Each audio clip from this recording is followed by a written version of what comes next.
This is my 2006 Honda crf150f.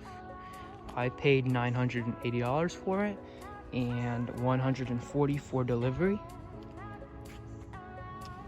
It's missing side plastics, seats all torn up, and the airbox is missing the airbox boot, so he has a little nibby cold air intake on it, and the carb is the wrong carb for it. This is crf100f carb. It needs to be a 150f carb, which I have an original stock OEM one in my basement. It needs new fork boots. Possibly try to take this off and put some paint strip on it to clean it up a little. Has the cheap Amazon exhaust, Amazon, eBay, whatever. It's like $100. Brand new Dunlop tires, front and back.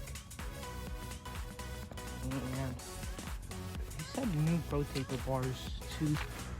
That's whatever. It's missing the engine mount bolt, which is this right here. It connects up there somewhere. I don't know if you guys seen it, but it also has a brand new chain. Well, this thing runs good. Just bogs a little because of the wrong carburetor on it.